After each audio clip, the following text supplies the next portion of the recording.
Varghese மூலன் pictures மற்றும் tricolour films வழங்கும் மாதவன் நடித்த ஜிடிஎன் உலகெங்கும் ஆகஸ்ட் 7 முதல். மேகதாது அணை விவகாரத்துல தவேகாவுக்கும் திமுக மற்றும் அதிமுகவுக்கும் இடையே அரசியல் அனல் பறந்துச்சு. மேகதாது சம்பந்தமா பேச கர்நாடக முதலமைச்சரை சந்திக்க சிஎம் விஜய் போக இருந்தாரா அப்படின்னு எதிர்க்கட்சி தலைவர் உதயநிதி கேள்வி எழுப்பியிருக்கிறார். இது தொடர்பாக விவரிக்க இணைகிறார் சிறப்பு செய்தியாளர் ரஞ்சித். Over to Ranjith. வணக்கம் நேயர்களே. புதிதாக பொறுப்பேற்ற தாவேக அரசினுடைய முதல் பட்ஜெட் கூட்டத்தொடர், அதாவது பொது பட்ஜெட் தாக்கல் செய்யப்பட்ட பிறகு வேளாண் பட்ஜெட்டும் தாக்கல் செய்யப்பட்டது. அதன் தொடர்ச்சியாக இன்று பட்ஜெட் மீதான விவாதம் நடைபெற்றது. இந்த பட்ஜெட் மீதான விவாதத்தில் திமுக உள்ளிட்ட பல கட்சிகளின் தலைவர்களும் பங்கேற்று பல்வேறு காரசாரமான கருத்துக்களை தெரிவித்தாங்க. அதில் மிக முக்கியமாக இன்றைய சட்டப்பேரவை கூட்டத்தொடரில் எதிரொலித்தது மேகதாது அணை விவகாரம். இந்த மேகதாது அணை விவகாரத்தில் தாவேகாவுக்கும் திமுக மற்றும் அதிமுகவுக்கும் இடையே அரசியல் அனல் பறந்தது. சலசலப்புகள், வாக்குவாதங்கள் எல்லாம் முற்றியது. இது தொடர்பாக கர்நாடக முதலமைச்சரை சந்திக்க சிஎம் விஜய் போக இருந்தாரா அப்படின்னு எதிர்க்கட்சி தலைவர் உதயநிதி ஸ்டாலின் கேள்வி எழுப்பினார். அந்த காட்சிகளை பார்க்கலாம். முதலமைச்சர் அவர்கள் கர்நாடகா போறார் அப்படின்னு வேளாண் துறை அமைச்சர் ஒரு பேட்டி கொடுக்கிறார்.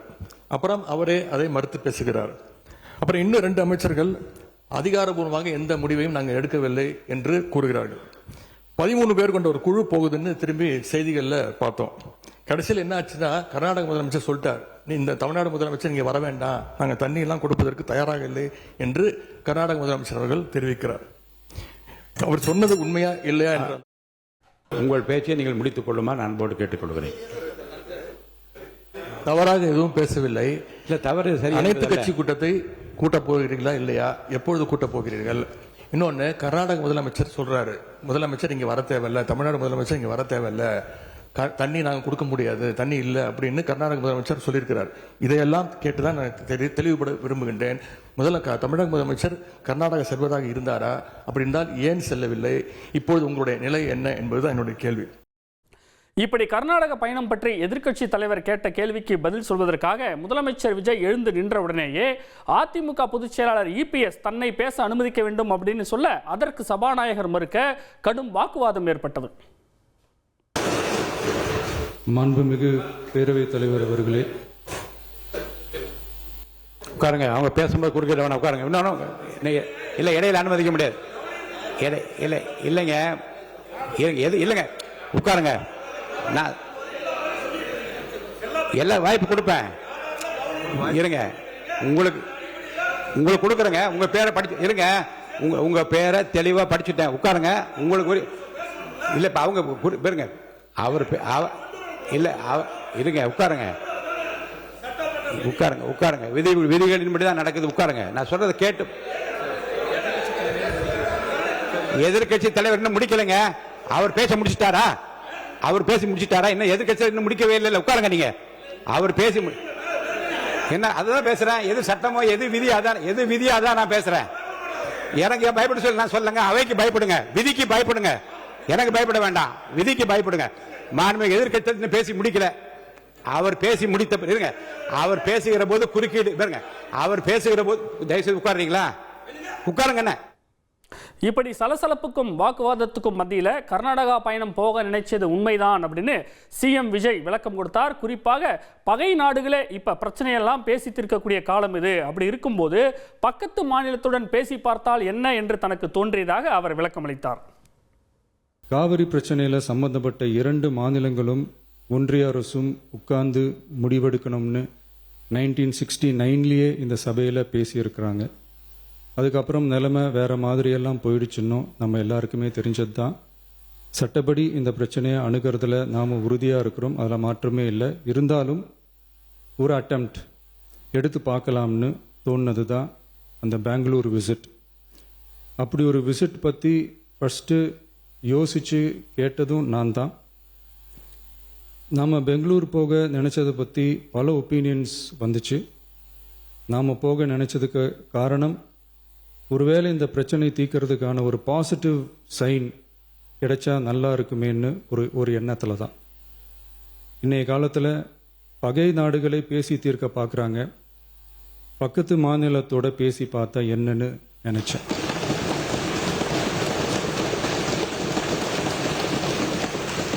அதனால தான் அப்படி ஒரு அட்டெம்ப்ட் எடுக்க நான் ட்ரை பண்ணோம். ஒருவேளை அந்த அட்டெம்ப்டில் ஒரு அவமானம் நேர்ந்தா என்ன செய்யன்னு சில பேர் கேட்டாங்க. அப்படி நடந்தா தமிழ்நாட்டு மக்களுக்காக அதையும் தாங்க தயாராக தான் இருக்கேன். இப்படி ஒரு பக்கம் மேகதாது பிரச்சனை எதிரொலிக்க, இன்னொரு பக்கம் கர்நாடகா உரிய காலத்தில் தண்ணீர் திறந்து விடாததுனால, அதாவது விவசாயம் பொய்த்து போய்விட்டது. தமிழகத்தில் குறிப்பாக காவிரி டெல்டா மாவட்டங்களில் குறுவை சாகுபடி பாதிக்கப்பட்டு விட்டது. அந்த குறுவை சாகுபடி பாதிக்கப்பட்டதற்காக குறுவை தொகுப்பு பற்றி எதிர்க்கட்சி தலைவர் உதயநிதி கேள்வி ஒன்றை முன்வைத்தார். அதற்கு முதலமைச்சர் பதில் கொடுத்த போது, பேப்பர் படிச்சிருந்தா தெரிஞ்சிருக்கும் அப்படின்னு சொல்லி முதலமைச்சர் அமர்ந்தார். குறுவை சாகுபடிக்கு அந்த நிவாரண தொகுப்பு பற்றி எதிர்க்கட்சியிலேருந்து கேட்டிருந்தாங்க. அந்த குறுவை சாகுபடிக்கு அந்த நிவாரணம் ஏற்கனவே கொடுத்தாச்சு, வழங்கியாச்சு. இது அரசியலே நாங்கள் தான் அப்படின்னு சொல்லிக்கிறவங்களுக்கு இது எப்படி தெரியாமல் போச்சுன்னு எனக்கு தெரியல.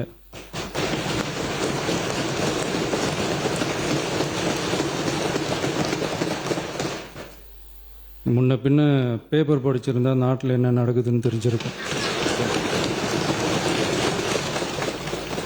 முதலமைச்சரின் இந்த பேச்சுக்கு மீண்டும் பதில் கேள்வி எழுப்பிய எதிர்க்கட்சி தலைவர் உதயநிதி, வழக்கமான குறுவை தொகுப்பு பற்றி நான் கேட்கல, வறட்சி நிவாரணம் அப்படின்னு தெளிவுபடுத்தினார். ஸ்பெஷல் பேக்கேஜ்னா நீங்க கொடுத்தது 134 கோடி கொடுத்துருக்கீங்க. அது அனைத்து அரசுலையும் கொடுக்கறக்கூடிய ஸ்பெஷல் பேக்கேஜ் தான்.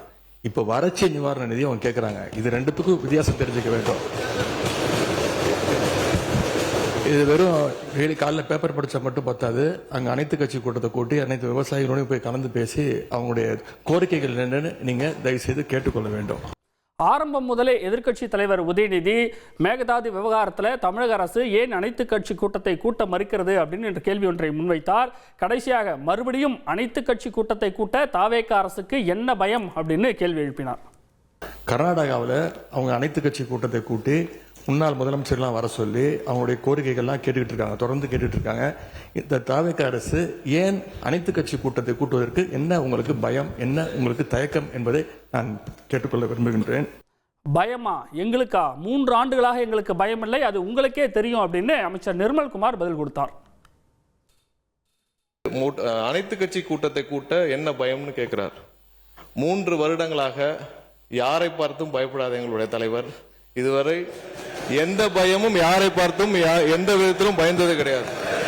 3 வருடமா நீங்களும் அதான் பார்த்துட்டு இருக்கீங்க. யாரை பார்த்தும் பயம் இல்லை. இப்படி மேகதாது விவகாரம் சட்டப்பேரவையில் மீண்டும் சூடுபிடித்த போது, மேகதாது விவகாரத்தில் கடந்த காலத்தில் திமுக ஆட்சி காலத்தில் கேஸ் போட்டீங்க, உச்சநீதிமன்றத்தில் வழக்கில் திமுக தோற்றது ஏன் அப்படின்னு இந்த அவையில் விளக்கம் கொடுக்க முடியுமான்னு அமைச்சர் ஆதவ் அர்ஜுனா ஆவேசமாக கேள்வி எழுப்பினார். 3 முறை உச்ச நீதிமன்றத்தில் திமுக தலைமையான அரசு மேகதாது அப்பீல்ல ஏன் தோத்தாங்கிறத எதிர்க்கட்சி தலைவர் சொல்லட்டும். இதே போல திமுக சட்டமன்ற உறுப்பினர் பொதுப்பணித்துறை மற்றும் நீர்வளத்துறையில் 5% கமிஷன் வாங்குறாங்க அப்படின்னு ஒரு பகீர் குற்றச்சாட்டை முன்வைத்தார். அந்த குற்றச்சாட்டுக்கும் அமைச்சர் ஆதவ் அர்ஜுனா பதிலடி கொடுத்தார். லஞ்சம் என்பது மிகப்பெரிய குற்றம்னு ஒவ்வொரு அமைச்சர்ட்டையும் சொல்லிட்டு இருக்காரு. அப்படி யாராச்சும் ஈடுபட்டால் இங்க இருக்கக்கூடிய ஒருத்தர் கூட அமைச்சரா இருக்க முடியாதுங்கிறத பதிவு பண்ணிட்டே இருக்கிறார். இதுவரையும் எந்த துறையிலையும் 1 ரூபாய் கூட அமைச்சர் முதல் கூட சட்டமன்ற உறுப்பினர் முதற்கொண்டு 1 ரூபாய் கூட லஞ்சம் வாங்கவில்லை. பார்ட்டி ஃபண்ட் இன்னும் கலெக்ஷன் பண்ணப்படல, எம்எல்ஏ ஃபண்ட் இன்னும் கலெக்ஷன் பண்ணப்படல, அமைச்சர் ஃபண்ட் கலெக்ஷன் பண்ணப்படல. 60 வருஷ வரலாற்றை தூக்கி எறிஞ்சிருக்கிறார் முதல் முறையில். இப்படி அனைத்து கட்சி கூட்டம் கூட்டலை அப்படின்னு நீங்கள் கேள்வி கேட்குறீங்களே, நாங்கள் இப்போ இந்த தொகுதி மறுவரை மசோதாவை எதிர்த்து எம்பிக்கள் கூட்டத்தை கூட்ட இருக்கிறோம். ஆனால் தகவல்கள்லாம் எப்படி வருதுன்னா, தொகுதி மறுவரையறை மசோதாவை திமுக ஆதரிக்க இருப்பதாக தகவல்கள் வெளிவருது. அதற்கு பதில் சொல்ல முடியுமான்னு அமைச்சர் ஆதவ் அர்ஜுனா மறுபடியும் கேள்வி எழுப்பினார். வரக்கூடிய நாடாளுமன்ற சிறப்பு கூட்டத்தில் திமுக இந்த பில்லுக்கு சப்போர்ட் பண்ண போது இல்ல வெளிநடப்பு பண்ண போது அப்படின்னு ஒரு தகவல் ஒன்றிய அரசோட சேர்ந்து பண்ண போறாங்கன்னு ஒரு தகவல் வருது. அதுக்கு எதிர்க்கட்சி தலைவர் திமுக ஆட்சியில் இருக்கும் பொழுது என்ன நிலைப்பாடு எடுத்தாங்களோ தமிழக வாழ்முறைக்காக நடவடிக்கை எடுக்க போறாங்களா எதிர்க்கட்சி தலைவர் சொல்லட்டும். இப்படி மேகதாது விவகாரம் ஒரு பக்கம் அரசியல் அனல் பறக்க, முந்தைய அரசோட திட்டங்களுக்கெல்லாம் பெயர் மாற்றப்படுவதாக இபிஎஸ் குற்றச்சாட்டை முன்வைத்தார். ஆட்சி மாற்றம் வந்தவர்கள் புதிதாக ஆட்சி அமைக்கின்றவர்கள் அதே பெயரை வைத்து தொடர்ந்தால் பரவாயில்லை. அதற்கு மாற்று பெயர் வைக்கின்ற பொழுதுதான் இப்படிப்பட்ட நிலைமை வருகிறது, ஸ்டிக்கர் ஒட்டுகின்ற நிலைமை வருகின்றது. கடந்த காலத்தில் திமுக உட்பட யார் ஆட்சிக்கு வந்தாலும் திட்டங்களுக்கு பெயரெல்லாம் மாற்றிருக்கிறாங்க. பெயர் மாற்றாமல் இருந்ததா தமிழக அரசியல் வரலாற்றில் ஒருபோதும் கிடையாதுன்னு அமைச்சர் செங்கோட்டையன் வெளிப்படையாகவே ஒப்புக்கொண்டார். பல ஆட்சி காலத்தில் திராவிட முன்னேற்ற கழகமாக இருந்தாலும் மற்ற ஆட்சி காலத்திலும் நாம் பார்த்திருக்கிறோம். பெயர்கள் பல மாற்றப்பட்டிருப்பது என்பது உண்மை. சில இடத்தில் மாற்றப்பட்டிருக்கிறது, இல்லை என்று மறுக்க முடியாது. அப்படியே தொடர்ந்து ஒரு பெயரை வைத்துக் கொண்டு இருந்தது வரலாற்றில் இல்லை. ஒருவேளை கர்நாடகாவுக்கு போயிருந்து மேகதாது விவகாரம் தொடர்பாக, காவிரி பிரச்சனை தொடர்பாக முதலமைச்சரை சந்தித்து அங்கு தனக்கு எதுவும் அவமானம் இருந்தாலும் தாங்கிக் கொள்ளத்தான் தயாராக இருந்ததாக முதலமைச்சர் அவையில் பேசிய போது குறிப்பிட்டார். அப்படி பேசியதற்கு அப்படியெல்லாம் நடந்தால் கர்நாடகாவை நாங்கள் சும்மா விடுவோமா என்று தேமுதிக பொதுச் செயலாளரும் சட்டமன்ற உறுப்பினருமான பிரேமலதா பதிலடி கொடுத்தார். சிஎம் அவர் சொல்றார், பேசுறப்ப நான் கேட்டேன், அப்படி போய் அவமரியாதை ஆயிட்டா அதனால அப்படின்னு சிந்திச்சாங்க. உங்களுக்கு ஒரு தமிழ்நாட்டின் சிஎம் வேற ஸ்டேட்டுக்கு அனுப்பிட்டு உங்களுக்கு ஒரு தலைகுனிவு வரை இந்த தமிழ்நாடு பொறுத்துக்குமா? நாங்க எல்லாரும் சும்மா இருப்போமா? உங்களுக்கு அப்படி ஒரு தலைகுனிவு வந்தால் ஒட்டுமொத்த தமிழ்நாடும் வெகுண்டெழும். எங்கள் முதல்வரை அவமதிப்பதற்கு எந்த அதிகாரமும் கர்நாடகாவுக்கு இல்லை என்று. இப்படியாக மேகதாது விவகாரம் தொடர்பாகவும் காவிரி பிரச்சனை தொடர்பாகவும் பட்ஜெட் கூட்டத்தொடரில் பல்வேறு சட்டமன்ற உறுப்பினர்களும் பேசியதால் அரசியல் அனல் பறந்தது. வர்கீஸ் மூலன் பிக்சர்ஸ் மற்றும் ட்ரைகலர் பிலிம்ஸ் வழங்கும் மாதவன் நடித்த GDN உலகெங்கும் ஆகஸ்ட் 7 முதல்.